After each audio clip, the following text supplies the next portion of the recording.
तो नेक्स्ट हम बात करते हैं number 8, the number of electric field lines per unit area through a surface perpendicular to the line in proportional to the magnitude of the electric field in that region. क्या meaning हुआ इसका देखिए। कुछ field lines ऐसी हैं, suppose field lines कुछ ऐसी हैं,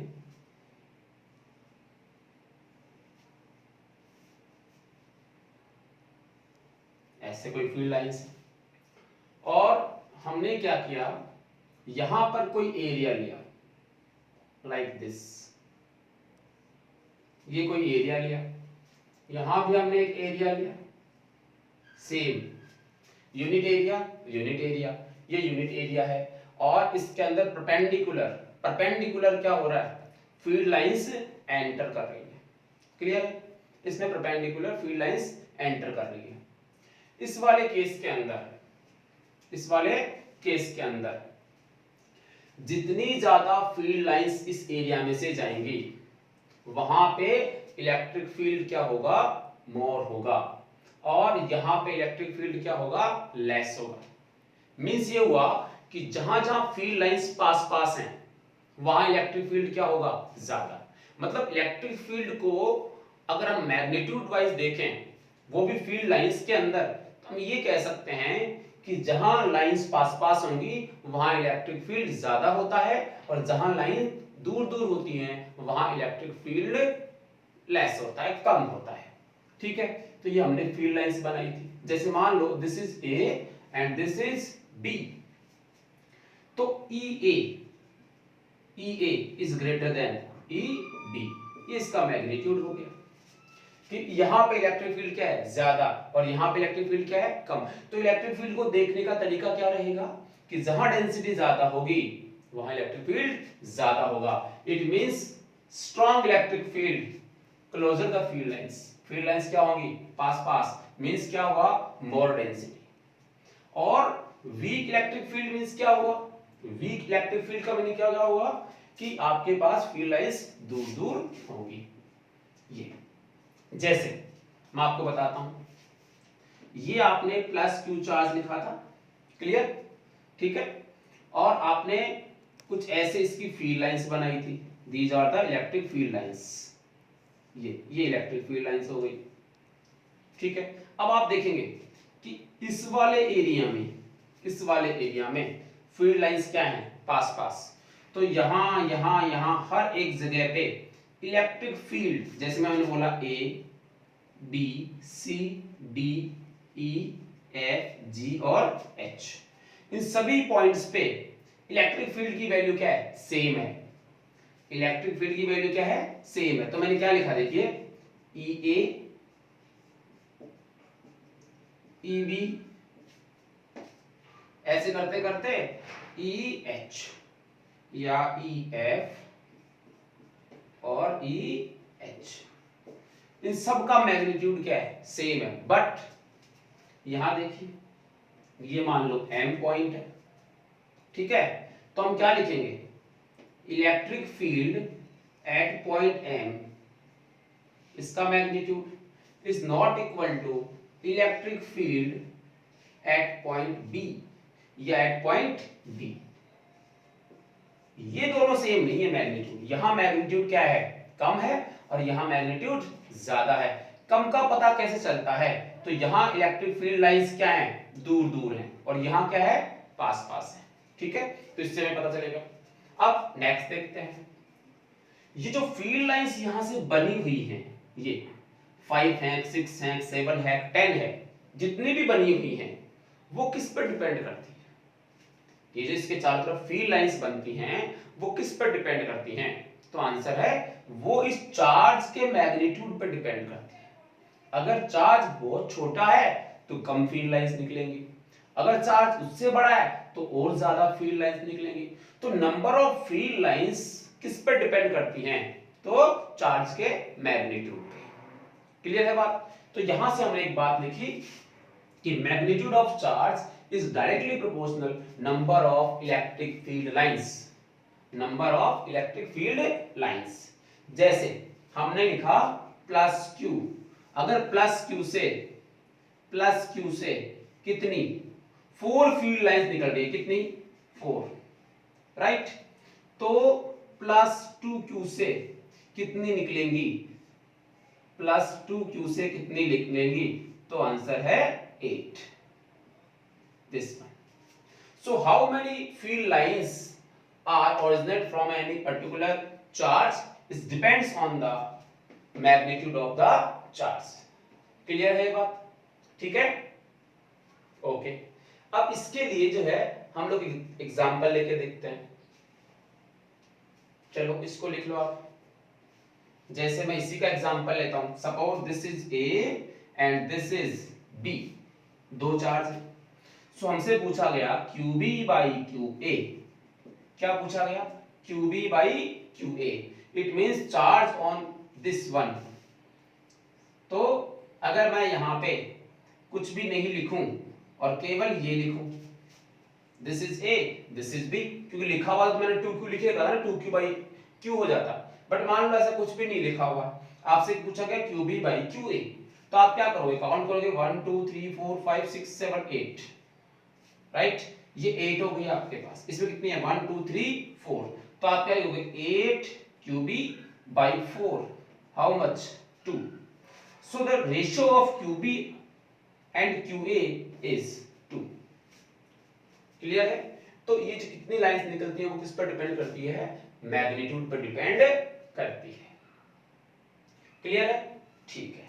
अब कुछ फील्ड लाइंस मैं आपको बता देता हूं। देखिए यहां आप एक चीज नोट कर रहे हैं कि इनके बीच की जो डिस्टेंस है वो एक जैसी नहीं है, यहां कम है और यहां क्या है, ज्यादा है।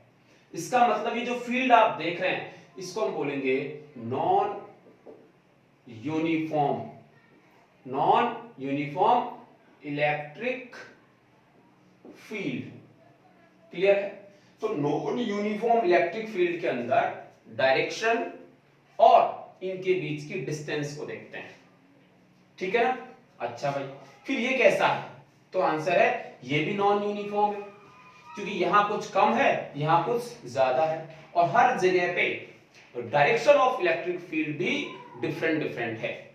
सो हम लोग यहां क्या बोलेंगे, इसको भी क्या बोलेंगे, नॉन यूनिफॉर्म असमान विद्युत क्षेत्र, non uniform electric field, non uniform electric field बनेगा।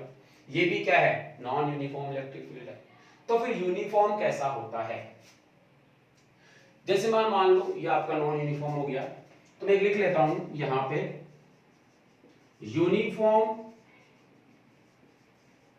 इलेक्ट्रिक फील्ड, कि मुझे बोला गया कि यूनिफॉर्म इलेक्ट्रिक फील्ड बनाइए, तो इलेक्ट्रिक फील्ड तो दिखता ही नहीं है ना, तो उसको बनाने के लिए हमें किसकी रिक्वायरमेंट पड़ेगी, तो आंसर है फील्ड लाइंस की।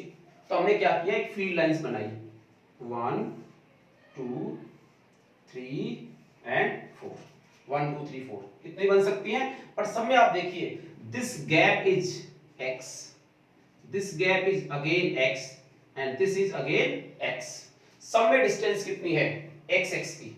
हर एक पॉइंट पे यहां हर एक पॉइंट पे अगर हम एक टेंजेंट खींचे तो उसके लिए जो डायरेक्शन आएगी इलेक्ट्रिक फील्ड की वो सब किधर होगी, पॉजिटिव x एक्सिस की तरफ होगी, इसलिए हम इसको क्या बोलेंगे, यूनिफॉर्म इलेक्ट्रिक फील्ड। तो यूनिफॉर्म इलेक्ट्रिक फील्ड में क्या हुआ, डायरेक्शन और as well as distance between two field lines क्या होनी चाहिए, सेम होनी चाहिए। जैसे देखो एक और देखो, ये मैंने बनाया, ये मैंने बनाया, ये मैंने बनाया, और दिस वन, ये इसमें भी देखो मान लो ये डिस्टेंस कितनी है x, आगे वाली भी कितनी है x, और उससे आगे भी कितनी है x, मान लेता हूं। अगर ये सभी x हैं बट डायरेक्शन देखिए, इस पॉइंट पे इधर, इस पॉइंट पे इधर, इस पॉइंट पे इधर, इस पॉइंट पे इधर, तो हर एक पॉइंट पे इलेक्ट्रिक फील्ड की डायरेक्शन क्या हो गई, चेंज हो गई। तो फिर इलेक्ट्रिक फील्ड तो वेक्टर क्वांटिटी है, इसलिए ये कैसा होगा, ये होगा नॉन यूनिफॉर्म, कैसा होगा, non uniform electric field. So this is non uniform electric field. This is again non-uniform, non-uniform, non-uniform, and this is uniform electric field. ठीक है, तो these are the different patterns of electric field lines. Clear? चलिए अब आगे हम बात करते हैं. आगे हम बात करने वाले हैं कि हमारे पास ये जो मैंने बनाए हैं ये सब सिंगल चार्जेस वाले बनाए हैं. If we have two charges, दोनों पॉजिटिव हो सकते हैं, दोनों नेगेटिव हो सकते हैं, और दोनों में से एक पॉजिटिव और एक नेगेटिव हो सकता है, या दोनों में से एक की वैल्यू बहुत ज्यादा हो और एक की वैल्यू उसकी कंपेयर में कम हो, तो उस वाले केस में हम लोग फील्ड लाइंस कैसे बनाते हैं. क्लियर? इसको आप लिखिए, फिर वो बनाते हैं.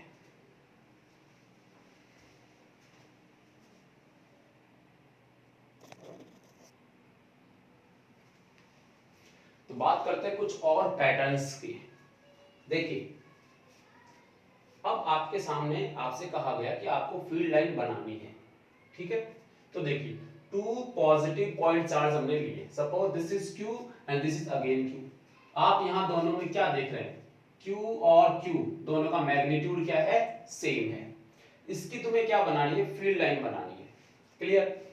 अब इसकी फील्ड लाइंस बनती कैसे उसको समझो. इसकी जो फील्ड लाइंस बनेंगी तुम खुद फील करके देखिए. प्लस वाले से क्या बन रही थी? इस तरफ ऐसे ऐसे ऐसे, यहां से इस तरफ इस तरफ इस तरफ और इस तरफ ऐसे कुछ बनती है. ठीक है, तो यहां से ऐसे भी बनेगी और यहां से इस तरफ से भी बनेगी. बट ये दोनों फील्ड लाइंस इस पॉइंट पे अपोजिट होने के कारण क्या कर देंगी? कैंसिल कर देंगी. तो यहां पर कोई भी इलेक्ट्रिक फील्ड नहीं होगा. ये जो इलेक्ट्रिक फील्ड बनाएगा और ये जो बनाएगा वो दोनों इस पॉइंट पे एक दूसरे को क्या कर देंगे? कैंसिल कर देंगे. सो इसकी जो फील्ड लाइंस बनेगी वो देखो कुछ इस प्रकार से बनती है.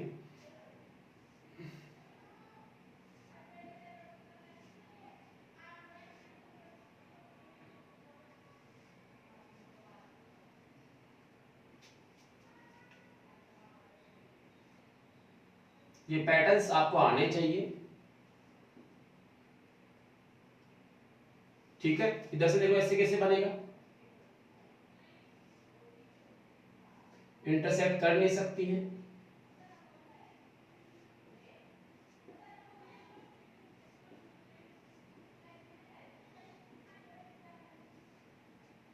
कुछ ऐसे बने. तो इसको देखिए आप, दो प्लस चार्ज है, इनसे फील्ड लाइंस हमेशा कुछ ऐसे बनती है. अगर आप चाहें तो बना भी सकते हैं, समझ भी सकते हैं. जैसे मान लो मैंने यहां पर एक चार्ज को रखा Q0. ठीक है, इस Q0 पे ये वाला भी फोर्स लगाएगा और ये वाला भी फोर्स लगाएगा. ये डिस्टेंस ज्यादा है, ये डिस्टेंस कम है, तो इसका फोर्स ज्यादा होगा, इसका फोर्स कम होगा. तो जब इसका फोर्स ज्यादा होगा तो इधर तक कम आएगा, और इसका फोर्स कम होगा तो दोनों का जो रिजल्टेंट आएगा उस तरफ ही जाएगा ये चार्ज Q0. ठीक है, खैर तुम लोगों को ये पता होना चाहिए कि प्लस चार्ज से जो है दोनों का इलेक्ट्रिक फील्ड यहाँ जीरो जाएगा, और ये कुछ ऐसे आपको मिल सकता है. ये ऐसे रहेगा, बिल्कुल ऐसे ऐसे. ये इसमें और इसमें आपस में रिपल्सन होता है. क्या होता है? रिपल्सन. क्योंकि दोनों प्लस है ना, इसलिए इनमें क्या होगा? रिपल्सन रहेगा हमेशा कुछ ऐसे. ठीक है, तो ये इसका बन जाएगा. अब दोनों का जो फोर्स इक्वल है, इसलिए बिल्कुल मिड पॉइंट, जो इसका मिड पॉइंट आया है वही आपका क्या मिला है? इसका neutral. Neutral point, mid point इसका क्या बन जाएगा? न्यूट्रल पॉइंट बन जाएगा. और देखिए क्या यहां पे इलेक्ट्रिक फील्ड डायरेक्शन बताइए किधर होगी? तो आंसर है इस तरफ. ई की डायरेक्शन है, ये नेट ई है. नेट ई का मतलब इसका भी इसमें सम्मिलित है, दोनों का नेट इलेक्ट्रिक फील्ड ये दिखता है. यहां पर किधर होगी? इस तरफ ई. तो हर एक पॉइंट पे जो इलेक्ट्रिक फील्ड जो है वो टेंजेंट की फॉर्म में मिलता है. इसकी बात करते हैं. यहां देखिए Q1 greater than Q2, this one is greater then this one. अब यहां देखेंगे ये माइनस है और ये प्लस है. माइनस में इलेक्ट्रिक फील्ड लाइंस क्या होती हैं? अंदर की तरफ आती हैं, कुछ ऐसे ऐसे. ठीक है, और प्लस से क्या होती हैं? बाहर की तरफ चलती हैं, कुछ ऐसे. तो जब ये बाहर की तरफ चलेंगी तो यहां से ये ऐसे आएंगे, ऐसे।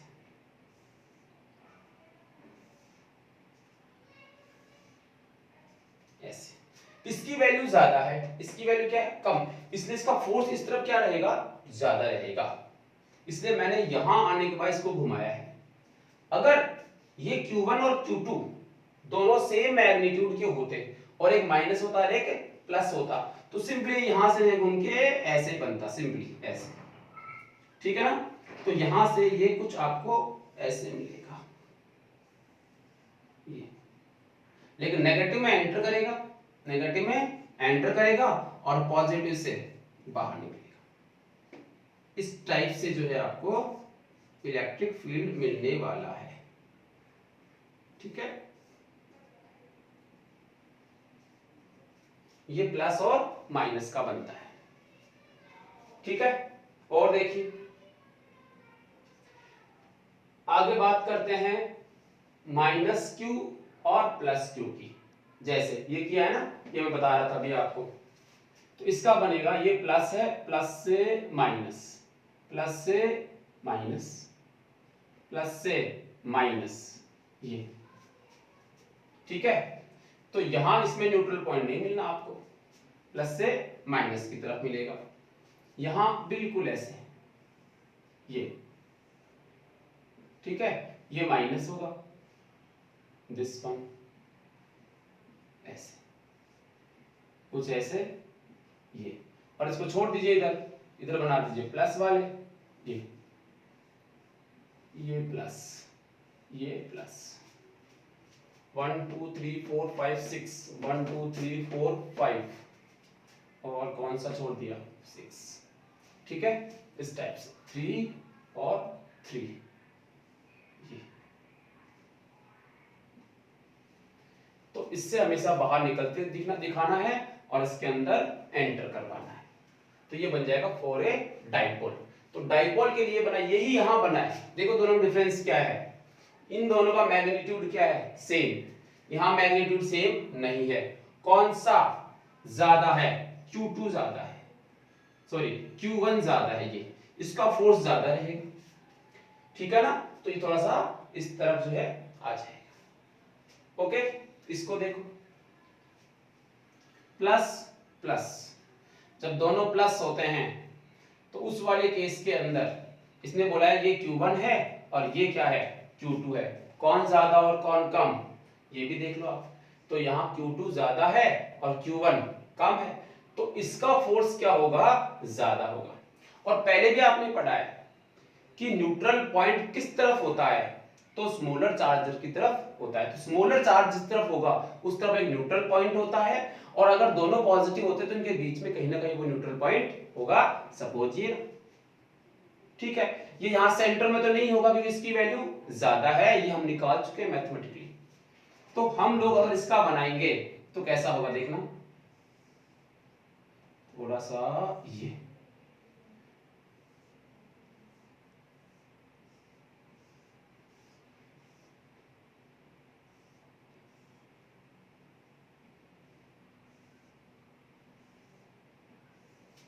ऐसे इधर से देखिए, ये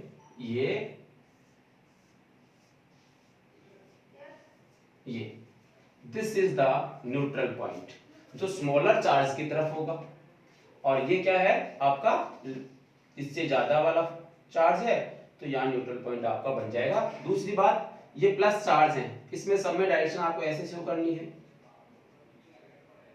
इसमें भी सबको ऐसे शो करनी है। These all are electric field lines, ठीक है। तो इसकी इलेक्ट्रिक फील्ड लाइंस ये बन जाएंगे। तो ये सभी हैं फील्ड लाइंस जो आपको पता होनी चाहिए, इसकी सभी प्रॉपर्टीज पता होनी चाहिए, उससे आपके फील्ड लाइन के कंसेप्ट तैयार हो जाएंगे, ठीक है ना। चलिए, तो ये आपकी हो जाएंगी कुछ फील्ड लाइंस, लिख लो।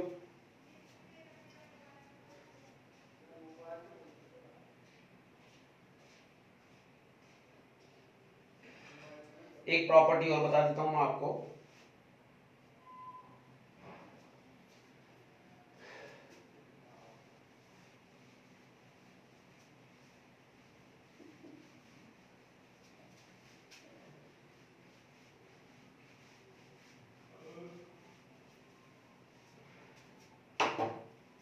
देखो इंपॉर्टेंट प्रॉपर्टी है number 15,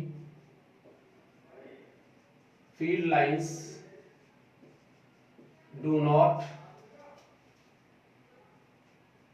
passes the conductor. It means electric field in conductor is electric field within conductor. Conductor means metal is zero. Very important. Field lines do not passes या passes the conductor. Conductor के अंदर से कभी भी field line पास नहीं होती है. Electric field within conductor is equal to zero. कैसे हुआ और कैसे प्रूव कर सकते हैं इसको समझो. ये हमारे पास एक कंडक्टर है, ठीक है, और हमने जो है यहां पर एक फील्ड बनाया हुआ था, उसमें इसको रख दिया, ठीक है. तो हम ये कह रहे हैं कि अगर ये कंडक्टर चार्ज है कुछ ऐसे, चलिए यहीं से देख लो, स्फीयर है कोई जो कैसा है, चार्ज है, मेटल कंडक्टर है, स्फीयर है, चार्ज है. सोचो अगर इसमें फील्ड लाइन ऐसे होती, मान लो फील्ड लाइन कैसे होती, ऐसे होती, ठीक है ना. इससे पहले एक चीज और याद रख लीजिए आप, फील्ड लाइंस जो है वो परपेंडिकुलर टू द सरफेस होती है. मैं लिख देता हूं पहले, उसके बाद पढ़ना इसको. Field lines must be perpendicular to the surface of metal और कंडक्टर. देखिए अगर फील्ड लाइन ऐसे होती, अब इस वाले केस में देखिए आप, क्या ये इसके परपेंडिकुलर है, तो आंसर है नहीं है. ये तो कोई ना कोई एंगल पे है, ठीक है, मान लेते हैं एंगल पे है, ये इलेक्ट्रिक फील्ड ई बना रही, मान लेते हैं. अगर ऐसा होता तो इसके दो कंपोनेंट बनते हैं, एक ये और एक ये, राइट. अगर फील्ड लाइंस इस सरफेस के परपेंडिकुलर नहीं होती तो उस वाले केस में इस फील्ड इलेक्ट्रिक फील्ड की जो डायरेक्शन है उसके दो कंपोनेंट होते हैं, EX और EY, दो कंपोनेंट होते हैं, ठीक है. अब आप सोचिए यहां पर जो भी चार्ज है उस पे एक फील्ड लगता इधर और एक फील्ड लगता इधर, क्लियर. अब ये जो फील्ड है जो सरफेस के बिल्कुल पैरेलल है, कंपोनेंट जो EY है वो पैरेलल किसके है, सरफेस के. तो ये वाला कंपोनेंट यहां वाले चार्ज पे फोर्स अप्लाई करता, ये वाला कंपोनेंट इस पॉइंट के चार्ज पे क्या लगाता है, एक फोर्स अप्लाई करता, E is equals to Q into E, force F is equals to Q into E, ये वाला इस पे फोर्स लगाता. तो यहां वाले चार्ज पे जब फोर्स लगता तो फोर्स लगने से चार्ज जो है वो क्या होना चाहिए था, मूव होना चाहिए था. चार्ज क्या होगा, मूव होगा. और अगर चार्ज मूव होगा तो उसमें करंट फ्लो होगी, इस कंडक्टर में क्या होगी, करंट फ्लो होगी. फिर से समझना, तो यहां पे E होता, अगर किसी एंगल पे होता तो उस वाले केस में इसके दो कंपोनेंट होते, जिसमें सरफेस वाला जो कंपोनेंट है, सरफेस के पैरेलल जो कंपोनेंट है वो इस चार्ज पे फोर्स लगाता, और वो जो फोर्स है उसके कारण वो चार्ज क्या होता, मूव होता, और मूव होने से क्या होता, तो करंट फ्लो होती. अगर लेकिन हम एक्चुअल में क्या देखते हैं कि इसमें कोई करंट फ्लो नहीं होती, no current flow in the conductor, no current flow in the conductor. इस कंडक्टर में कोई करंट फ्लो नहीं होती. तो अगर कोई करंट फ्लो नहीं होती इसका क्या मतलब हुआ, तो तो आंसर है ये जो चार्ज है वो मूव नहीं करना चाहिए, और ये चार्ज मूव नहीं करना चाहिए। ये कैसे पॉसिबल है? जब इलेक्ट्रिक फील्ड कैसा हो? परपेंडिकुलर। कैसा हो भाई? Perpendicular to the surface, this one. तो इसका अब जो पैरेलल कंपोनेंट होता दैट इज ई पैरेलल, इसके किसके parallel? E Y parallel to the surface कौन सा होता? जीरो। तो इसके पैरेलल में कोई भी कंपोनेंट नहीं होता, इसका मतलब चार्ज फ्लो नहीं होता। तो always keep in your mind field lines must be perpendicular to the surface of metal और ए कंडक्टर। इसका मतलब ये हुआ कि अगर वो परपेंडिकुलर है, ऐसे फोर्स लगा रहा है, तो अंदर इलेक्ट्रिक फील्ड कितना हुआ? जीरो। अंदर इलेक्ट्रिक फील्ड कितना हुआ? जीरो। तो हम लोग ये कहेंगे कि किसी स्फीयर में अंदर की तरफ इलेक्ट्रिक फील्ड कितना होता है? जीरो। तो एक ऐसी कैविटी हो गई है, ये एक ऐसी कैविटी हो गई जिसके अंदर इलेक्ट्रिक फील्ड की वैल्यू कितनी है? जीरो है। ठीक है, इसके अंदर इलेक्ट्रिक फील्ड की वैल्यू जीरो हो जाएगी। तो इसमें हमेशा इलेक्ट्रिक फील्ड परपेंडिकुलर होगा। ये तो परपेंडिकुलर होता है और एक कैविटी बन जाती है। मींस इस कैविटी में हम लोग उन सभी इंस्ट्रूमेंट्स को रख सकते हैं जिनको हमें एक्सटर्नल इलेक्ट्रिक फील्ड से प्रिवेंट करना है, उनको बचाना है, या हम अपने आप को इसके अंदर जो है सुरक्षित रख सकते हैं। ठीक है, क्योंकि इसके अंदर इलेक्ट्रिक फील्ड की वैल्यू कितनी है? जीरो है। There is no electric field in the sphere. और इसके बाहर जो भी होता है वो हमेशा कैसा होता है? परपेंडिकुलर। चाहे वो लाइन जाने के बाद चाहे घूम जाए, ऐसे कर्व शेप ले ले, बट यहां से जब निकलेगी उसका एंगल कितना होगा? 90 होगा। जैसे अगर यहां पर एक -q चार्ज होता, यहां पर एक -q चार्ज होता, तो उस वाले केस में ये लाइन ऐसे जाती, दिस गोज हियर, और ये एंटर कर जाती। ठीक है ना? तो इलेक्ट्रिक फील्ड जो है अंदर कितना होता है? जीरो होता है। ठीक है, ओके। इसको आप लिख लें, अपने अकॉर्डिंग लिख लें इसको। एक इसका हम लोग क्वेश्चन करके जो कुछ हमने पढ़ा है उस पूरे को एक बार रिवाइज कर लेते हैं। मैं एक क्वेश्चन ले लेता हूं इसका।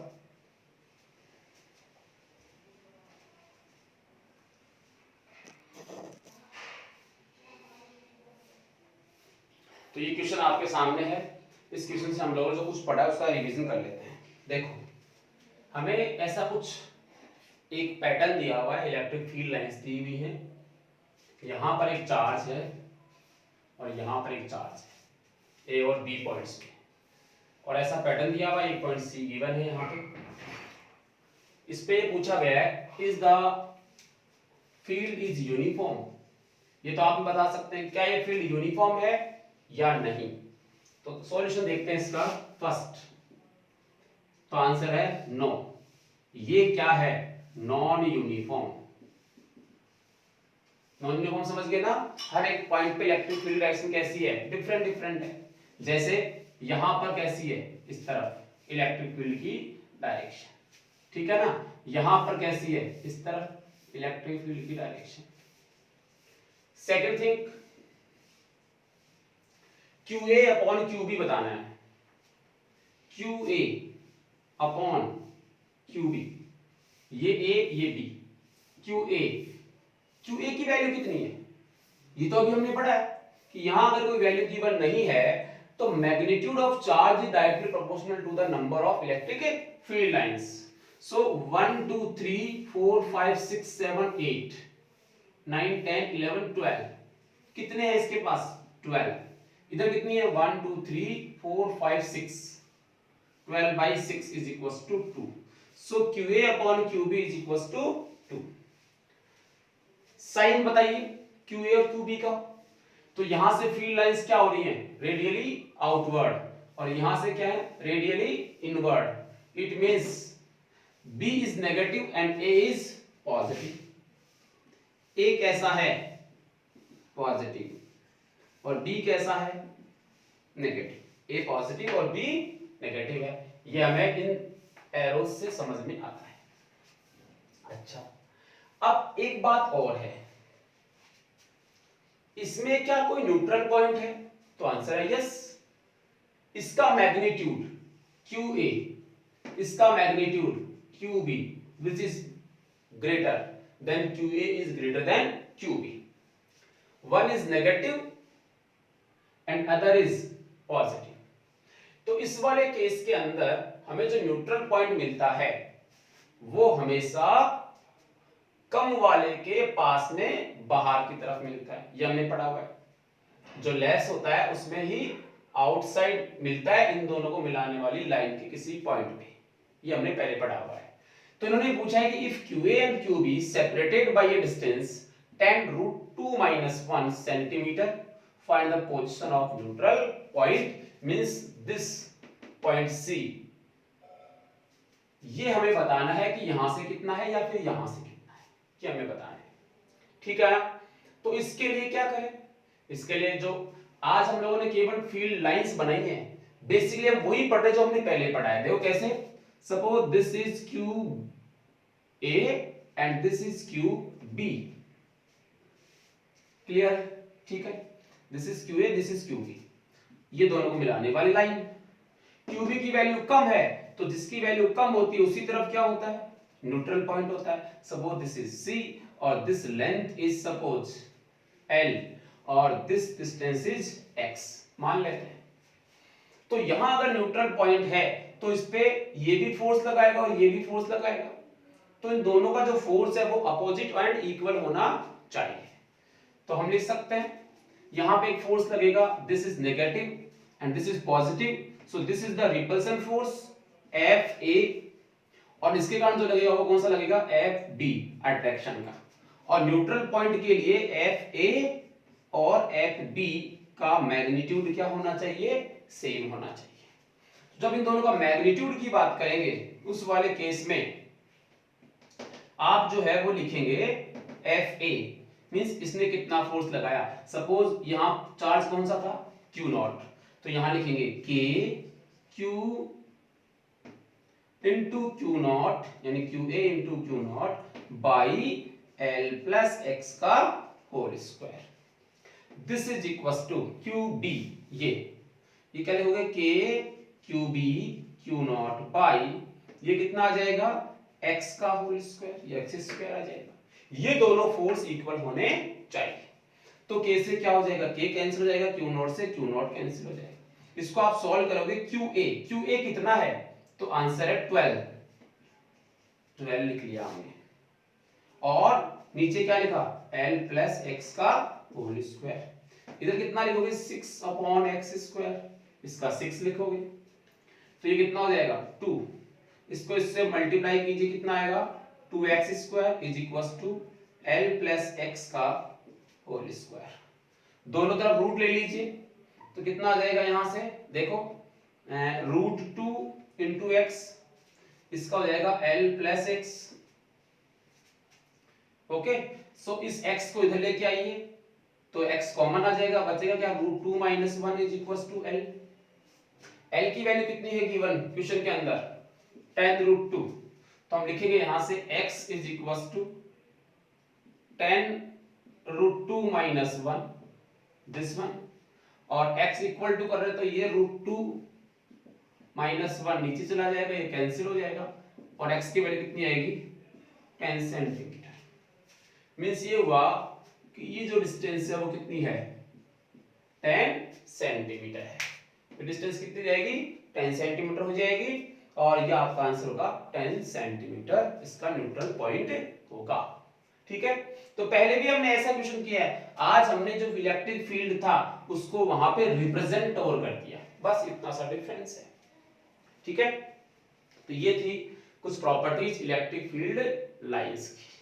अब मैं एक बात और बताना चाहूंगा आपको, जो बच्चों के दिमाग में मिसकंसेप्शन होता है उसको थोड़ा सा क्लियर कीजिए। देखो कैसे, कुछ बच्चे ये सोचते हैं कि जैसे ये प्लस Q चार्ज है, क्लियर, मैंने एक टेस्ट चार्ज यहां रखा, ध्यान देना, टेस्ट चार्ज यहां रखा, इस प्लस Q ने इस चार्ज पे क्या लगाया?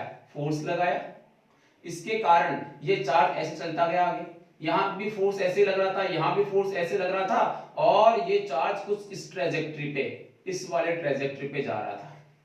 अगर ये चार्ज यहाँ होता तो इस ट्रेजेक्टरी पे जाता, अगर ये चार्ज यहाँ होता तो इस ट्रेजेक्टरी पे जाता, अगर ये चार्ज Q नॉट यहाँ होता तो इस ट्रेजेक्टरी पे जाता। यस, बिल्कुल सही कह रहे हो। तो हमें ऐसा लगता है कि जो ट्रेजेक्टरी चार्ज की होती है, इस पॉजिटिव चार्ज की जो ट्रेजेक्टरी होती है, वही इलेक्ट्रिक फील्ड लाइन है। सोचो, हमें लगता है कि वो जो ट्रेजेक्टरी इसकी होती है वही क्या होती है, इलेक्ट्रिक फील्ड लाइन है। ठीक है, हाँ, अगर ये इलेक्ट्रिक फील्ड लाइन स्ट्रेट है तो ये बात सही है।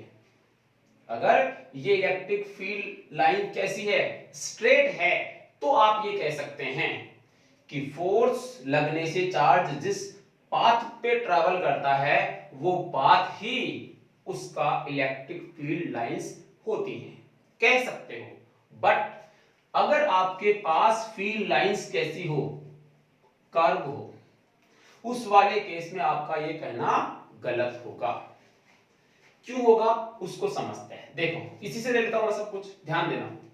होता क्या है कि जैसे मान लो आपने चार्ज Q नॉट यहां रखा,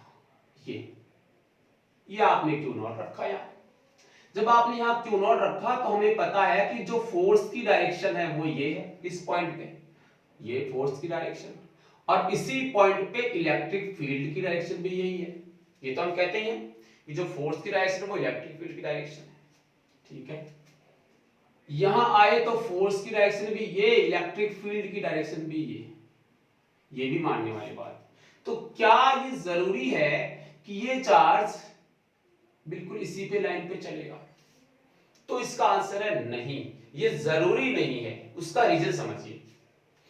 जैसे जैसे चार्ज सपोज यहां था, वो चार्ज जैसे जैसे इधर आएगा वैसे वैसे उसकी स्पीड इंक्रीज होती है। उसकी क्या होती है, स्पीड इंक्रीज होती है, या मैं बोलूं उसकी डायरेक्शन चेंज होने के कारण उसमें एक्सेलरेशन आता है। क्या आता है उसमें? एक्सेलरेशन आता है।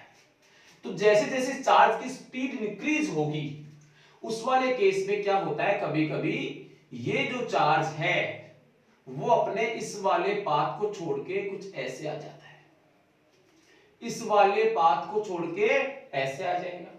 ठीक है, जबकि फील्ड लाइंस कैसी हैं, ऐसी। तो ये कोई जरूरी नहीं है कि जो फील्ड लाइन है उसी पे टेस्ट चार्ज मूव करता है, या जो इसकी जो ट्रेजेक्टरी होती है वही फील्ड लाइन है, ऐसा कोई जरूरी नहीं है।